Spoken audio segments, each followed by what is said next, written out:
Welcome to the City of South Bend, Washington. This City Council meeting was held on March 10th, 2025. We'll call the meeting to order. Please rise for the Pledge of Allegiance. I pledge allegiance to the flag of the United States of America and to the republic for which it stands, one nation under God, indivisible, with liberty and justice for all. Welcome, everybody. All right, so items from the public. We have Michelle Zilli. Yeah. Well, my name is Michelle Zilli and I'm the regional manager for Pacific County Libraries. I wanted to come and let you know we've had a little bit of a reorganization in the libraries in the last couple months. And so Tanya Rembers, who you all know, was previously running the Raymond and South Bend libraries, and she shifted over to a new position. She is the programming coordinator for all Pacific County. So all of the programs and all of the events that are happening all over the county, she's going to be managing those with a couple other librarian staff to help her.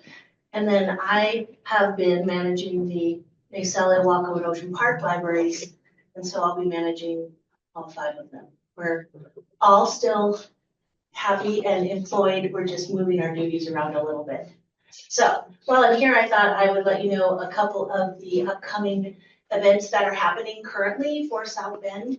Anne, who you probably all know, Anne Hillick, she visits the Early Learning Center, the Big Brothers Big Sisters program, and the South Bend Elementary on a monthly basis. We also have some, which I haven't been to. I don't know if any of you have been to Bricks and Sips at the Wilbur Brewery, where we bring our Legos for adults. Oh, I've heard about it. Yeah, but I haven't been. Build Legos and drink beer. And right here in town. I think I'm gonna have to really try hard to make it up here. And then as far as summer goes, we are planning to have our standard, our traditional summer reading program. It's gonna happen in the park here.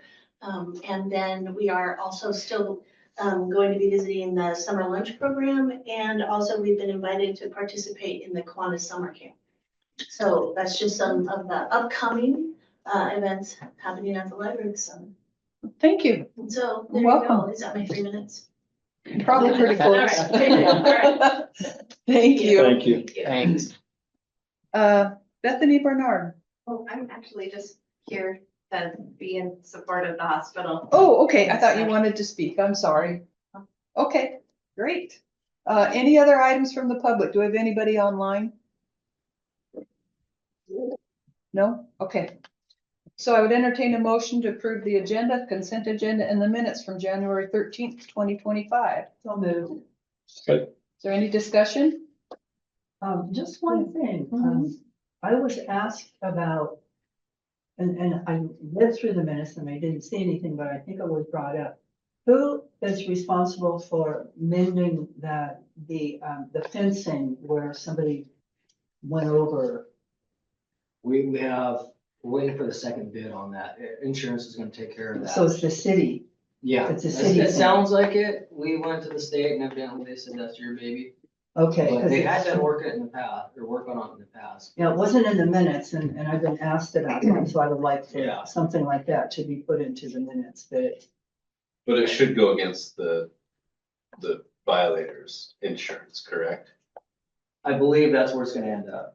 That's where it's gonna. Our end up. insurance is Yeah. working bad. Yeah, but we're Okay. still waiting for a second bid on that. Okay, good, thank you. And once, it should be anytime. I know I just got an email that Friday asking the second contractor to be sorry with that estimate.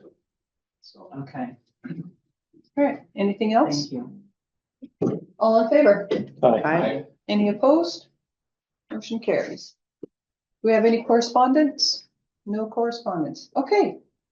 Sherry McDonald, Willapa Harbor Hospital, you're up. And if you tell me when to move your thingy, I'll move it. Great, thank you so Uh-huh. much, I appreciate that. Yeah. So I'm Sherry McDonald, those of you that may not know me. I've been working with Willapa Harbor Hospital, the board and the administration for about 1.5 years now, looking at trying to help people understand what's happening at the hospital and the proposals that the hospital board have put forth.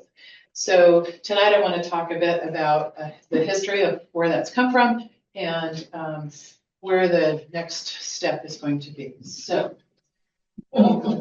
sorry.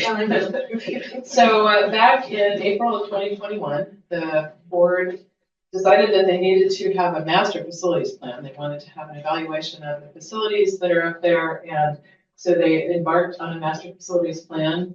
After a great deal of evaluation of the facilities up there, it was found that the structural, mechanical, electrical, and plumbing systems are all determined to be approaching the end of their useful life. So for all of the facilities that are up on the top of the hill up there. So. Okay, yeah, I'm trying to make it bigger here. I actually give you right down here to this little thing that says. Looks like a street. I got it. There you I go. got it, yeah. Perfect. Thank Yeah. you. Thank you. Mhm. So, the current facility, the healthcare facility is conditionally licensed. And the conditions have to do with things like the fact that all of the patient care rooms are actually smaller than modern standards for medical care. The materials that were used in the 50s for the oldest building and the 70s for some of the newer buildings, they really don't meet any of the current fire suppression or earthquake safety standards. If we were to have them today, they wouldn't meet those standards. The oldest building up there, built in the early 50s, has outdated plumbing, and actually parts of the building don't get hot water because the plumbing is in such bad shape. Infection control is a challenge because there's outdated construction design. So for instance, there's not in very many parts, there's like in 2 parts of the buildings, there's what's called negative pressure flow, so that airborne germs can't get to other people except in the room where someone is actually sick. So there's some issues around infection control because of the design of the building, because it's so old. There's actually very little space for modern technology, as you all are probably aware. In modern medicine, most everything is electronic. And so the facilities up there, all of those buildings have really inadequate space for what is required for modern technology, especially around cooling and ventilation and fire suppression for all of the electronics that need to happen. And it really doesn't meet, the facility doesn't meet current disability access standards because there's really just not enough space for wide enough hallways or wide enough doorways or big enough rooms to provide care. So once the board looked at the fact that something needed to happen, what kind of options did they consider? Well, they looked at retrofitting or reconstructing the current buildings. So that would address those structural, mechanical, electrical, and plumbing problems. It has a bunch of different cons because in order to do that, you'd have to shut down parts of service over time. And that would require some staff furloughs or layoffs during those service interruptions. It wouldn't actually add any space. It would just fix what's there. And because of the loss in revenue, because you'd have to shut down service lines over time, it's possible that it could create a closure of the whole facility. So you wouldn't have revenue to support it. It would take a little, almost 3 years, 33 months. It would cost, these costs were estimated a year and a half ago. So you'd have to add at least 5% at this point because every year building costs go up. So a year and a half ago, it was estimated between $47 and $50 million to just fix what's up there. Okay. So yeah, the next thing that they considered was let's replace everything on that current campus. So the top of the hill, right? Not a lot of room. So you wouldn't have to do a new road. There would be some increased space because you could design it in, some improved workflows. You would have to relocate some parts of what's happening up there now to another place. So you have a place for things like staging of construction so that you would have a place for just basically to make things happen. You would have to relocate one part, tear that building down, redesign it and build it. So all of that, you would have to do that in a bunch of different stages We had the architects and the construction manager folks really look carefully at doing this. And because you'd have to, again, you would have to close portions of the hospital in order to make that happen, or portions of the healthcare system that's happening up there now. It's possible, again, that it could close the hospital because you wouldn't be able to maintain the revenue. That could take as long as 6 years to do that, if you were trying to make that happen up there in that facility. And again, a year and a half ago, the estimate of cost of doing that would be $191 million. So those are all really scary numbers, right? So the next thing that the board considered was, what if we just had a whole new site and we could build everything on a new site? So it would be more space. It could improve the workflow. You could have better parking. I don't know if you all have been up there on a Tuesday or a Friday when the cardiac specialists are there and everything else is happening, and you have to drive around for about 10 minutes to find a parking place. Parking is an issue. The downside of that, and the other upside, is you could maintain revenue. If you were building on a new site and you were still providing healthcare services in this current site, you could maintain the revenue of the facility over the course of however long it takes to have a new facility. But you'd have to buy land and you'd have to construct a road to get to the property. So that will take about 3 years from start to finish. And at this point, this year's cost estimate is $96.4 million to do that on a new site. So those were the things that the board considered. They started then looked for a piece of property, and they closed on a piece of property in March of 23. And as you, being a public entity, you'll understand that if you were going to go out and buy a piece of property and lots of people knew about it, prices go up immediately because people think that a public entity has deep pockets. And so there were pretty discreet inquiries around looking at pieces of property that could meet all of this criteria around accessibility, safety, around tsunamis and floods.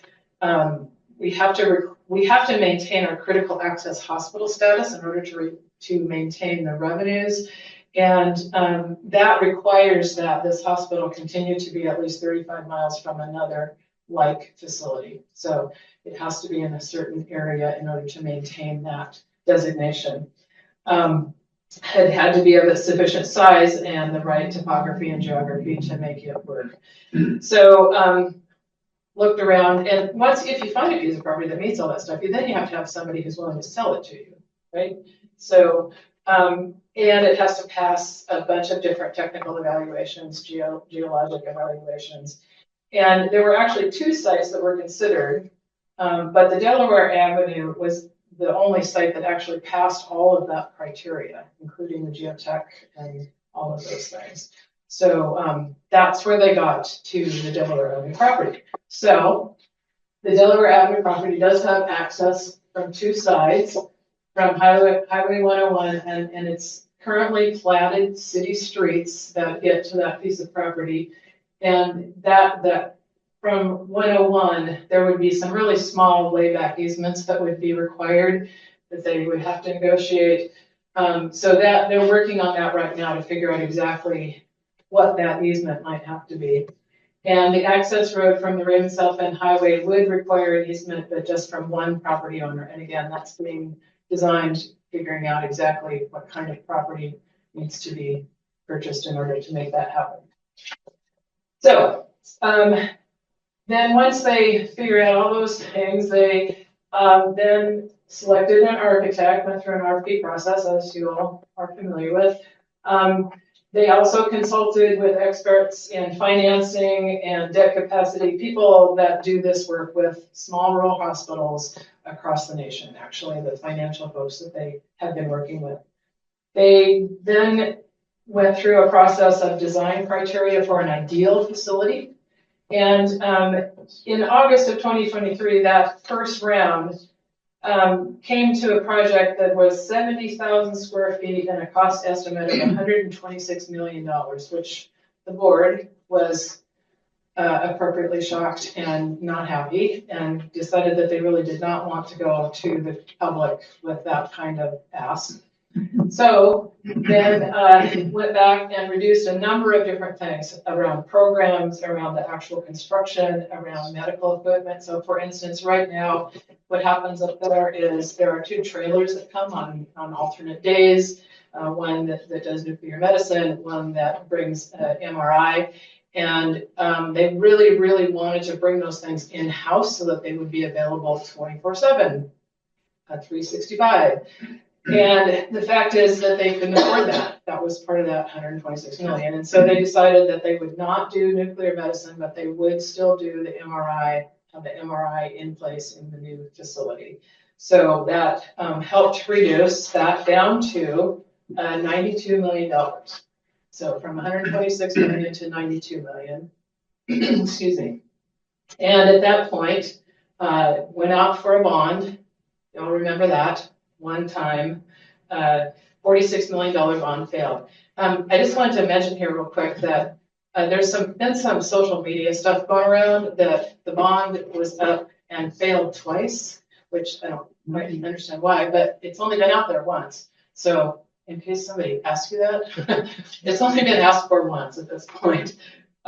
So anyway, once the bond failed, after everybody was got over that, then folks started meeting the hospital commissioners individually, and as groups, we met with a number of different people across the community. In July, the board decided they wanted to appoint a technical advisory group, and that group was meant to review all the things that they looked at, talk to all of the same professionals that they talked to, and give the board some advice. So they met August, September, and October. They met 6 times. They looked at everything. They talked through a bunch of different things. And in October, they reported to the board. These are the folks that were on the technical advisory group. I'm sure that you recognize any of those people.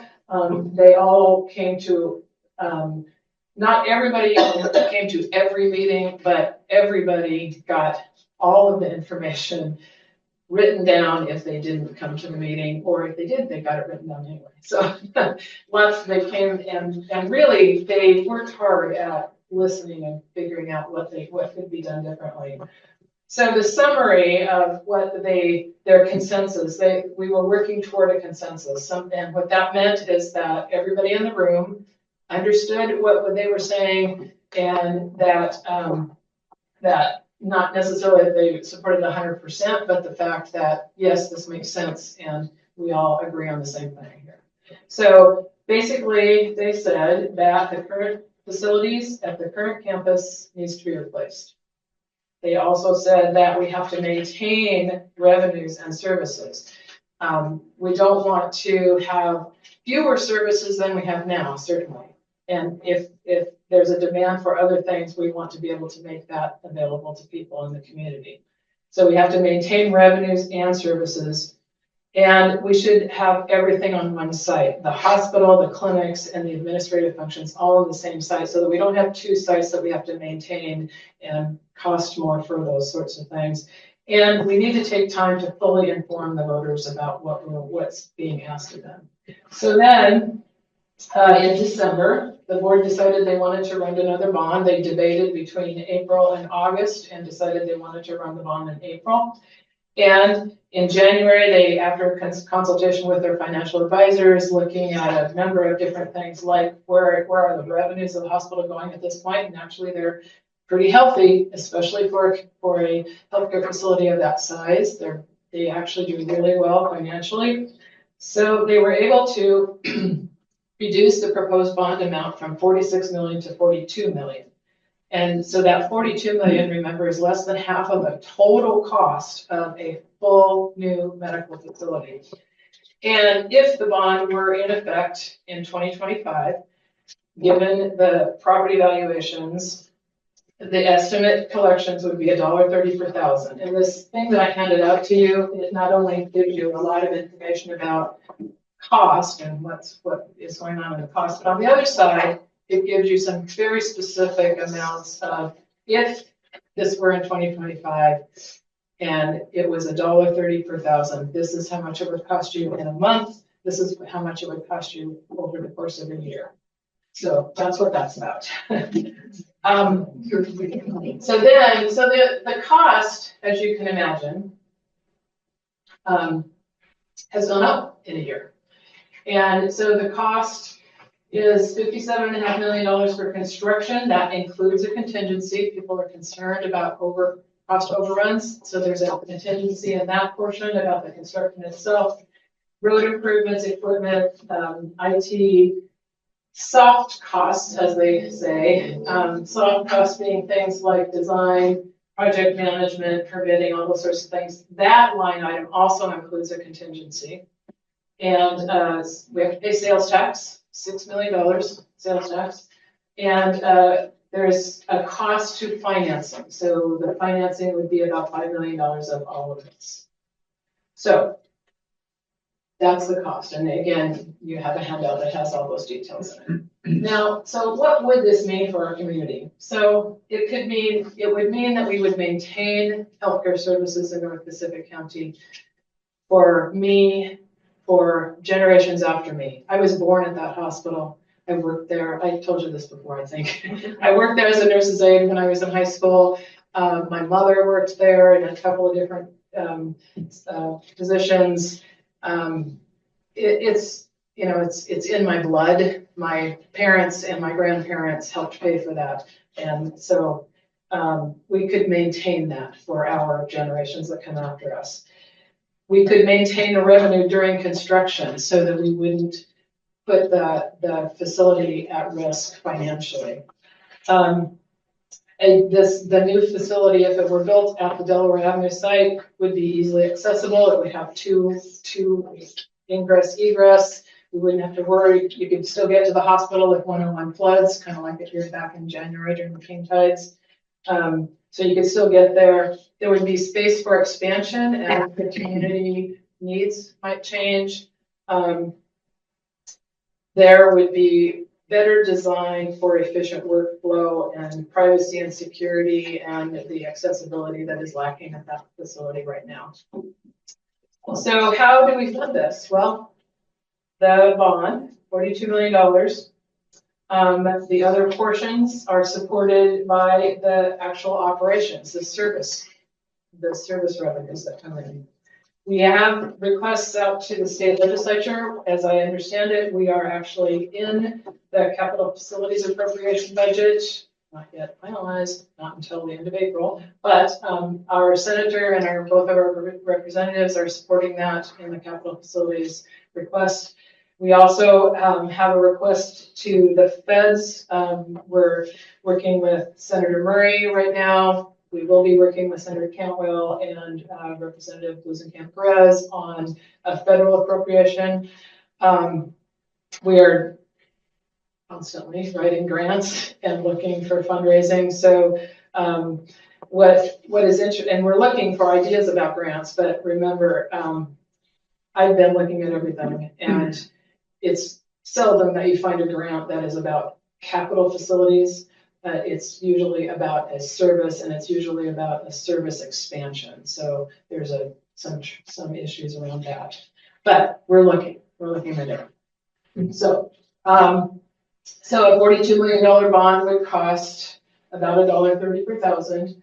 And again, you have the breakdown there. The average property value in this North Pacific County area is about $350,000. And a property of that value would pay about $455 per year, or about $38 per month approximately. So that's where it would be. So funding. We've submitted a pre-application to the United States Department of Agriculture. USDA does fund rural hospitals and capital facilities.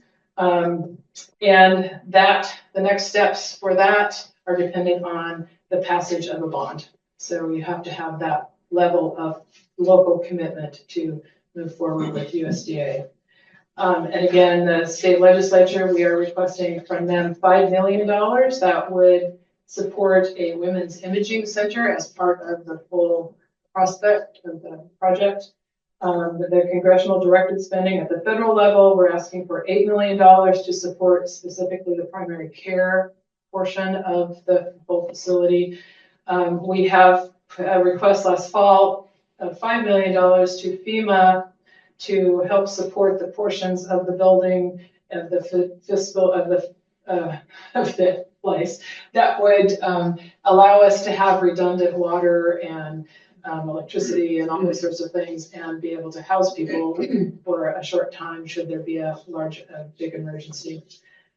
We do have an application that the Murdoch Charitable Trust has told us that we can submit for the next step of $300,000 to help support the emergency department funding of there. And we have an application into the Cheney Foundation for some equipment purchase. And we've talked briefly a few times with Weyerhaeuser, who are still evaluating, and they will reach out if they have other questions. So if anybody has any ends at Weyerhaeuser, please help us out. That would be fabulous. So how can you help? Contact the state legislators, let them know that this is important for our community. Our congressional delegation, the same. If you have ideas for where we should look for other funding, let us know. We're more than open to that. And if you are so inclined, if you could express your support to the general community, that would be really well. We would really appreciate that. So I just wanted to add the $5 million that's been requested is maintained and still in the budget, the capital. It hasn't been reduced at all. So that's favorable. Just so you know that. Okay, council, anything? Any questions, anything? I just have one tiny little question. With the current administration and possible threats to Medicare, not Medicare, but Medicaid especially. Yeah. How does that affect your plans? well, we don't know. I mean, your guess is as good as mine, but it's But it would affect It's what, an important revenue source, absolutely. So that's really scary. okay. I just wanted to mention two things. One, if we are successful in getting the 5 million, the 8 million legislature feds, our intent as a board is to then get that back to the local taxpayers.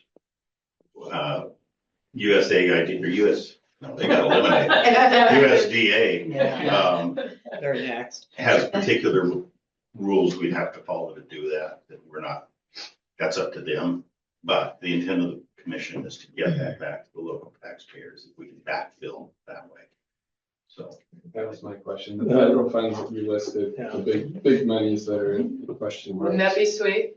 So would you're reduce that saying those dollar? would reduce the 42 million as you get now. If the bond ran past, is that the end of requests since we've already passed and got it approved? Oh, no. Nothing else could come federally? No, we keep on that, but what our hope would be is if that 13 million comes, then let's get it back to the local taxpayers, because you've already approved that spending, but wouldn't it be nice to get it back? Yeah. Okay. And then the last thing I was we'll leave this with you. Please review it if you can. Yeah, there's 3 copies here. We would hope that if you're in favor of this as a council, that you'd be able to pass a resolution to that effect. Because, what you say, what the Raymond City Council said, what the county commissioners say matters to people. And it would be a nice vote of support if we could get that from you. I know you need to talk about it and all that. So Well, it'd have to be I'm put on the looking for that agenda, yeah. tonight, but, please consider. And if you need it electronically, let me know. I'm happy. A question on the property up there. You said that you guys still have to find access to that on one other side of it? No, we know where the access needs to be. The road itself needs to be designed so that we know for sure how much property the easement needs to be. Yeah, but you said you had to look at possibly purchasing additional property to do that, or no? No, for the easement, purchase the easement Okay. on from one property owner on this, on the backside, on the South Okay. Raymond. Have you guys got that settled out yet, or no? The person is very much supportive and is very much in favor. That backside is not much of a question, other than exactly how much needs to be purchased. All right, I just have one question. So if this passes, you're talking about the funding that comes in. Isn't it true that once you get a facility built, that as you were saying earlier about applying for money, they're more apt to give you money to help with other programs once that new facility is built? I would be surprised if they don't. The fact is that the way that most granting authorities grant money is first you have to fit within their parameters, right? And most of the grants that I have seen, that I have looked at over the course, frankly, of my 45 years of working in the public, they are very specifically tailored mostly to service delivery, not capital buildings. So service delivery. So if it's, and even if it is about service, it's about either developing a new service or expanding the service that you're doing. Right. So if we have a facility that we need help expanding a service, we could write a grant to help expand that service. Okay. There's a lot more of that available than capital. all right. Good. Thank you. For your time. Yeah. Thank you. Thank you. Thanks for Thank you coming. so much. Appreciate your time. Okay, let's move on to item 7. Memorandum of Understanding, MOU for adjusted rate to the transfer station agreement, which is garbage. And this is the yearly one that comes through every year, and this year the CPI change is 2.25%. So I would entertain a motion to approve the MOU between City of South Bend and Royal Heights Transfer Station. So move. second. Second. That's fine. Discussion? All in favor? Aye. Any opposed? Motion carries. All right, let's move on to department head reports. Chief Siegel. Yes, I have just a couple things. First off, I'd like to talk just briefly about the Pacific County Jail. A while back, you may remember, and probably seen it on social media, the county commissioners had removed the jail from the purview of the sheriff, and now it is running independently on its own under the Board of County Commissioners with, they appointed a director, James Bird. He is in charge of it. When that happened, there was a question on the council about how that's going to affect us, or, I know there was a little bit of skepticism, and I want to assure you guys that things are running very smooth. It has been great. The new director has met with me in my office. He's come to me at least 4 times since he's taken over January 1st. He's very much about building relationships and making sure that the jail is meeting our needs as a police department. Just this past weekend, my officers were able to go out and arrest 2 individuals with misdemeanor warrants, which historically does not happen. We do not get to book people with just misdemeanor warrants for various different reasons, and that's not exclusive of just this current sheriff. There have been other, situations where jail population has been an issue, but this director has assured us that if you want to bring somebody to jail, the jail has room, and that's what it's for. My officers were able to utilize that this weekend and clear out 2 of our long-standing warrants that we've had on the books for at least a year now. I think one of them was 8 months or so. But what we find ourselves a lot of times is we deal with somebody who has a misdemeanor warrant, and we have actually had people look at us and tell us, what do you mean? Or I know the jail's not going to take me. I just have a misdemeanor, and they know that we couldn't take them to jail, so we would have to let these people go. That is gone now. My officers get to be police officers, and if people commit crimes in the city of South Bend, they're going to go to jail for those crimes. So that was a huge win for us overall. It's been beneficial. Another way that has proven to be beneficial is one of the persons that was arrested on their warrant. There was another individual close by that also had a warrant, and the officers looked at him and said, "Hey, by the way, you have a warrant as well. And if you don't get it taken care of, you'll be next." And guess who was in court today? So word is getting out, and people are coming and taking care of their warrants, and it's working the way it should now. So I just wanted to let you guys know as a council that I'm very thankful that the county commissioners did what they did, and the jail is operating as it should now. So Director Byrd is doing an outstanding job. The next thing I have is it's interesting. We just got results back today on a piece of evidence that we sent in. 6 months ago, we had a case. It was a fraud case. Somebody had inserted a skimmer device on an ATM at a financial institution within the city of South Bend. And we were working very closely with the bank, or with that financial institution. And the bank took care of reaching out to all the customers that were affected by this skimmer device. But we collected it, and we processed it and sent it off to the State Patrol Crime Lab.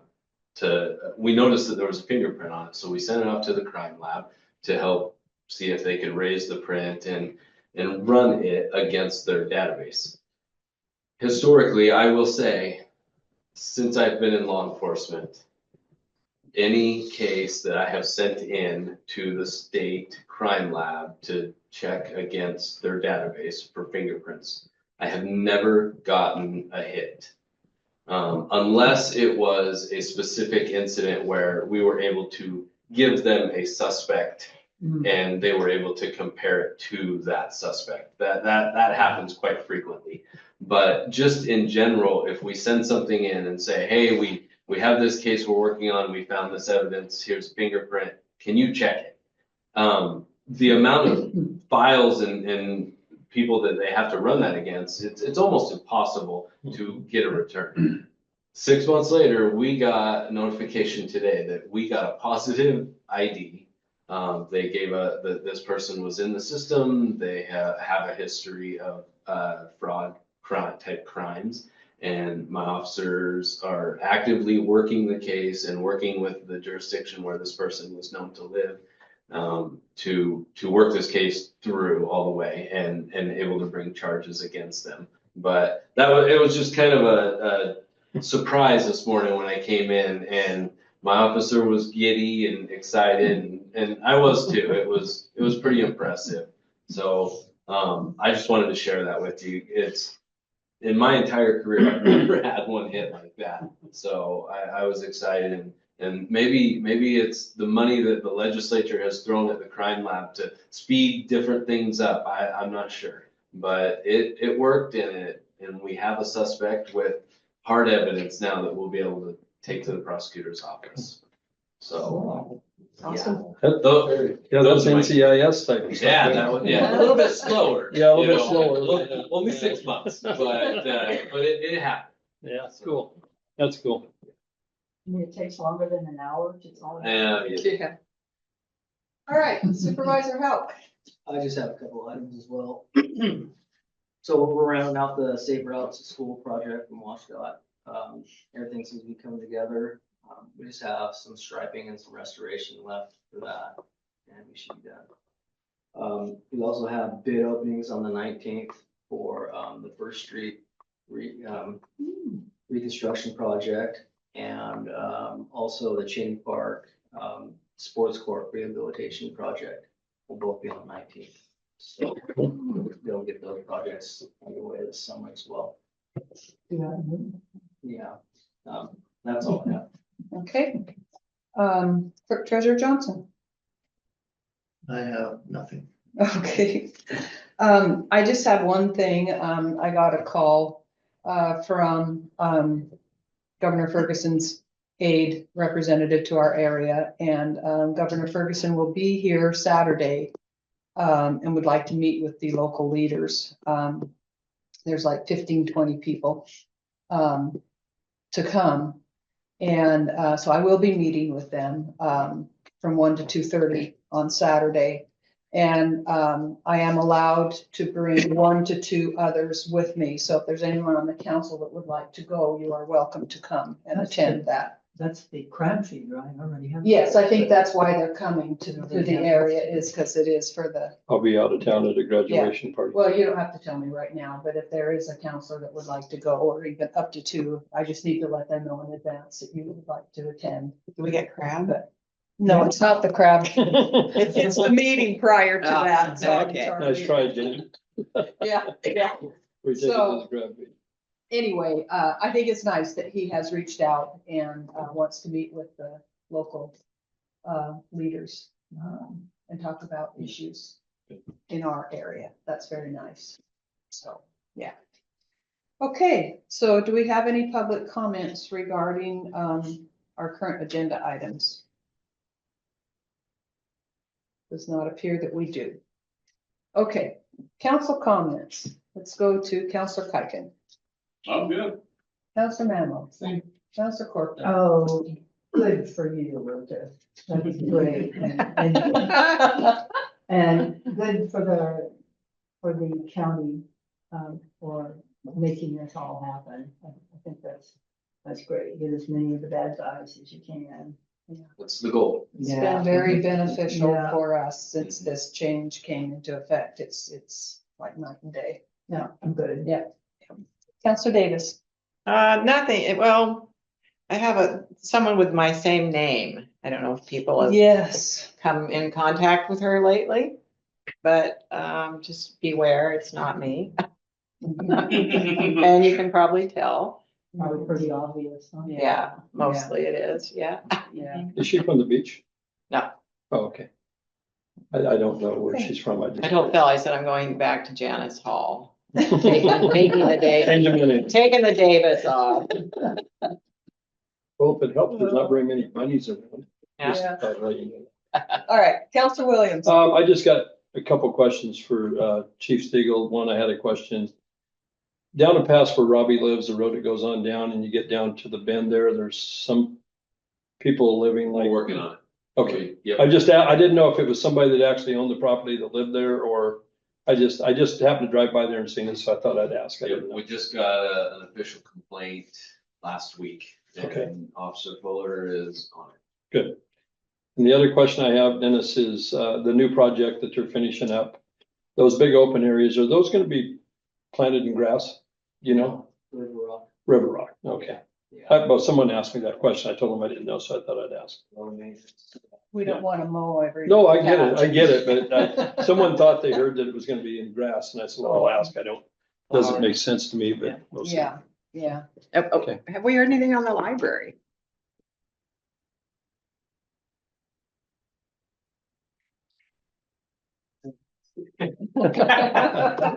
You got time for this?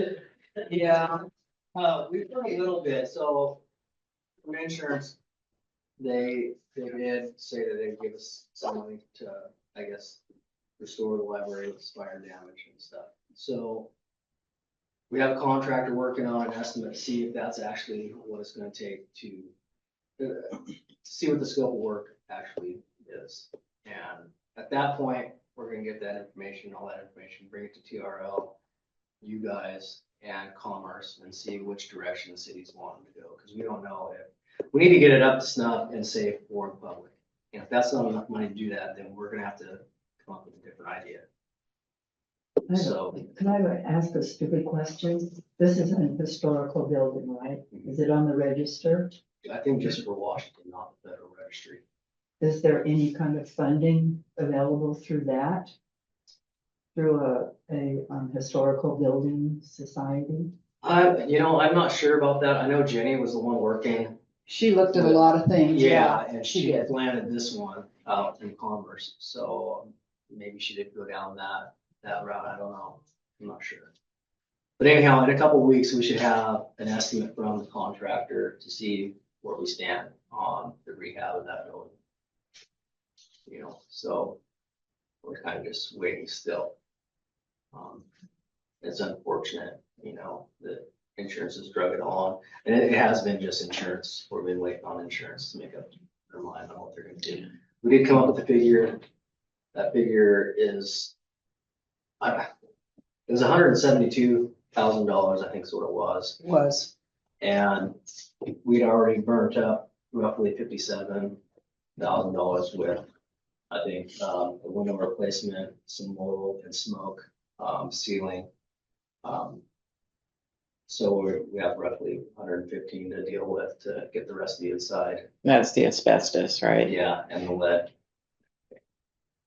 You know, there's certain parameters that you're supposed to follow through L&I and everything. We don't know if that's enough to go that route. We're just basically waiting to get the information from that contractor, see what that amount of money will do. And at that point, then we'll have information to bring and discuss. And we have it actually planned for the first meeting in April. Is when we have planned to bring that. Hopefully we should have information then and be able to have a meaningful discussion about some options. Yeah. But we're just waiting for these last couple pieces to come into place so that we actually can come with all the information we're gonna need. So, I imagine your largest cost would be abatements. Yeah. yeah, for sure. Sure. Yeah, Those are tremendous. yeah. Okay, do we have any future agenda topics? All right. Thanks, everybody. Thank We stand you. adjourned. This has been the City Council meeting for South Bend, Washington. Meeting was held on March 10th, 2025. The next City Council meeting will be held on March 24th, 2025.